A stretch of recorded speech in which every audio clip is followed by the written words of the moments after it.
So, Dmitry, hey, Elvis, by the way, nice to meet you. Thank you for doing an interview.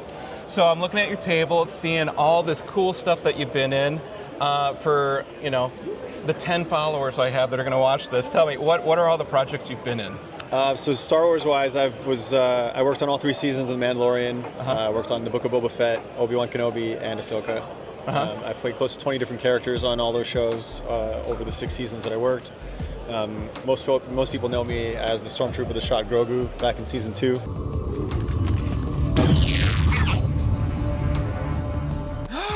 You shot Grogu? That's right.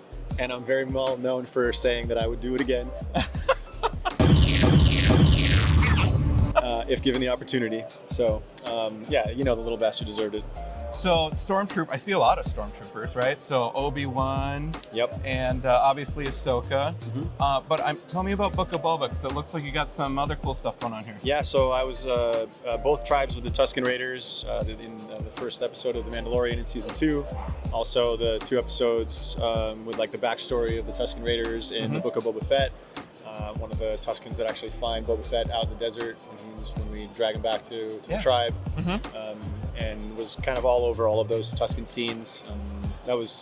I love being a part of that whole experience. Like, it was cool to be the Tuskens in Mando, but getting to really like expand on the lore of the Tusken Raiders and Boba Fett was just awesome. Heck yeah, the Tusken Raiders honestly, one of my favorite parts. Yeah, I think those are the 2 best episodes of the whole series, to be perfectly honest. And especially, I forget her name, the one that like came and was training Boba, the side by side. Like, these 2 are going to end up together, is what I was thinking. Like, they're creating a love story or something. I love the whole Tusken Raider part and everything they had going on there, because they always seem like, I don't know, the bad guy in Star Wars, and now they're not. Yeah, I mean, they just, expanding on their lore in a way that really shows them as like people. They're not just random, like you said, bad guys. I mean, there's plenty of bad guys, and we love the bad guys in Star Wars. But they're kind of neutral. They're just trying to live their lives. They're people, if anything, we're the bad guys who come and encroach on their territories. Right, exactly. And screw with them. So. Mando did a good job of showing that. Yeah, exactly. So, they're just trying to live their lives. Everybody's doing the Boba Fett thing, just trying to get by in the galaxy, right? So, I don't actually know. Forgive me for not knowing, but this was all filmed on location somewhere, or this is all in the volume? No, most of the stuff that I was a part of was shot on location. Well, between the studios and we had location days. There's all of the Tatooine stuff for the Tusken Raiders. In both seasons were shot in a practical set that's like an outdoor sandlot. And all of this stuff is filmed in California, in like the Los Angeles area. What was it like working in all of that, in sand and stuff?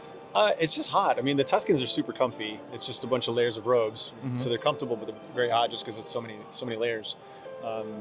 The Stormtroopers are generally quite uncomfortable, heavy, you pinch everywhere. It's hot. It's hard to see because the lenses always fog up, and they're all scratched up from so many people being in them and just tossing them around. So that's what I was interested in asking you, like, how uncomfortable is it? And then in your helmet, any fans, anything to like help you? No, not like the 501st members that have fans and voice changer or something like that in their buckets. We just have.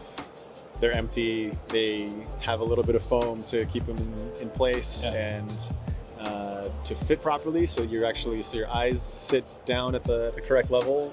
If they're, if you put it on and there's not anything in the top, then your eyes sit at a weird height and you can't see already. It's difficult enough. So you want to try to position that as close as possible to your actual eye level. I do that in all my helmets. How much foam do I need to stack before it's that right eye level? Yeah, the Stormtrooper helmets are all the same, but we all have, different shaped heads. So you got to make it work for yourself, and no one else is going to do it for you, really. So you got to be on top of it.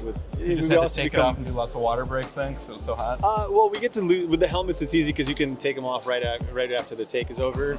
In most cases, unless they're going to like roll on another one right away. Think about that. But for all the creatures that we were like all the alien masks, we're usually wearing those for anywhere up to like an hour at a time, and so we'll get breaks in between. But with the troopers, you can take those off. That's the best part of the trooper is the helmet. Yeah. Is, you know, it comes off easy.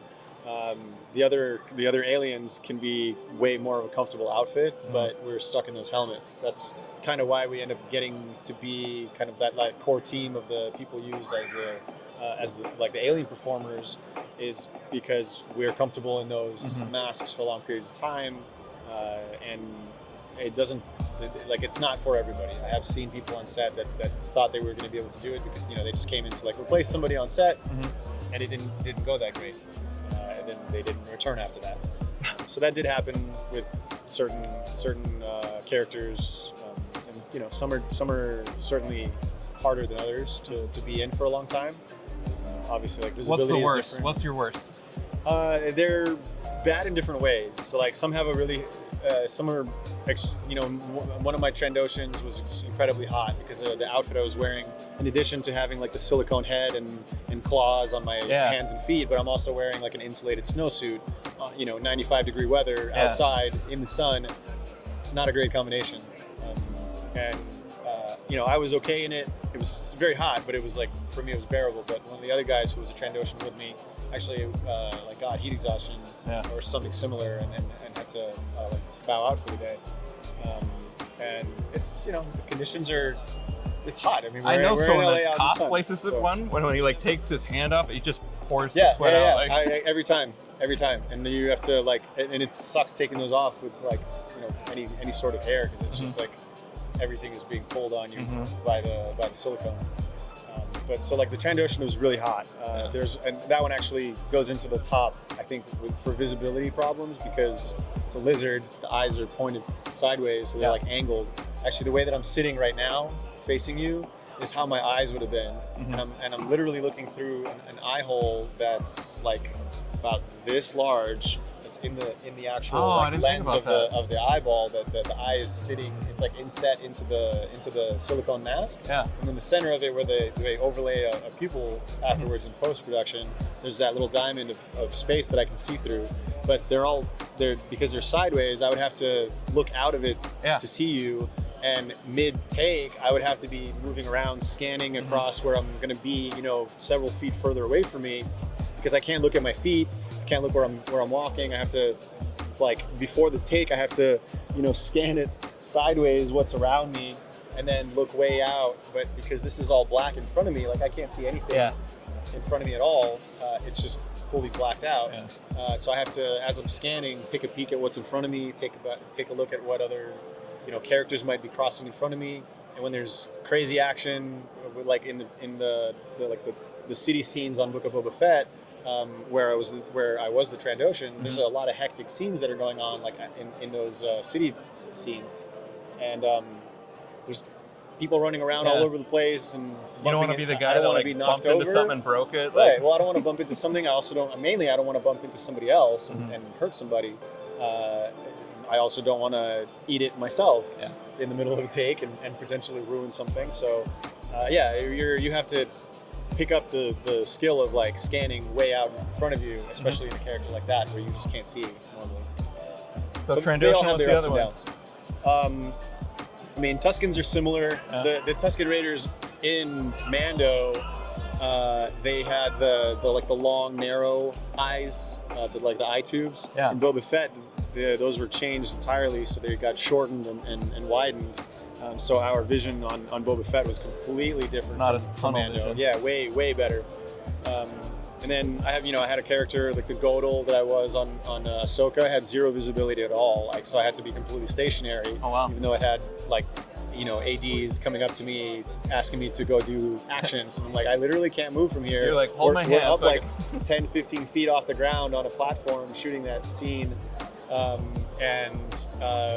one point there was railing. At one point the railing got removed because they had to do these wide shots of us. I'm like, guys, I'm not gonna move. Everyone's coming up to me like being scared that I'm gonna fall off. I'm like, I'm just staying put right here. I'm not moving anywhere. I'm not gonna fall off this platform. But also, like, if you want me to move, that's not gonna happen either. So you have all these different people who aren't fully aware of what my situation is under that mask. Who kind of like try to pull in different directions, and then like to be very clear of You're what, like, I the can't capabilities move. are. Yeah. Because some of them are just, they're hard to see, but you can totally do stuff. One of the Mimbans has just like opaque lenses over his eyes, so like I can see shadows. Yeah. I'm not going to see like fine details, but I know I'm not going to run into somebody, and I'm not going to like trip over big set pieces.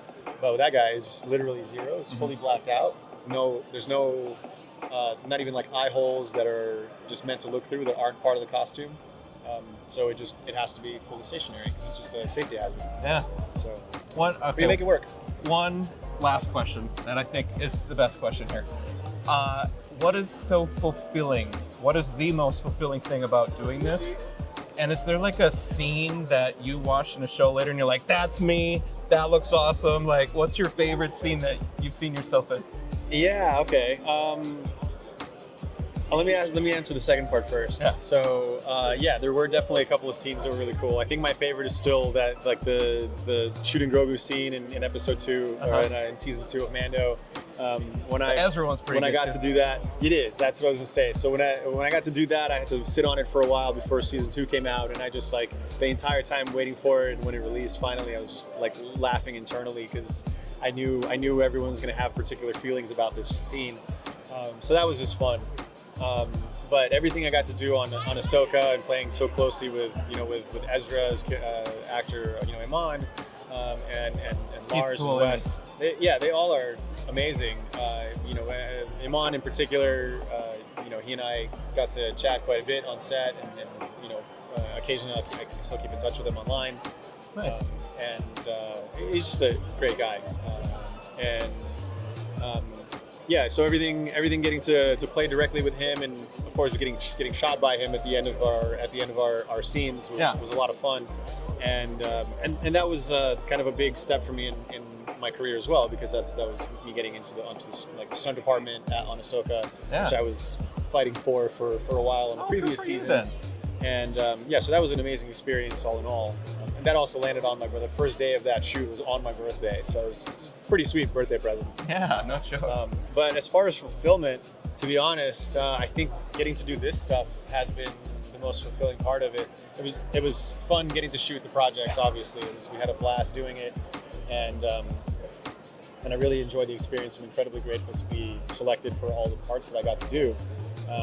But now getting to do conventions since then, and like the people that I get to meet has just been such an incredible experience, especially with at times at cons, there folks go with like social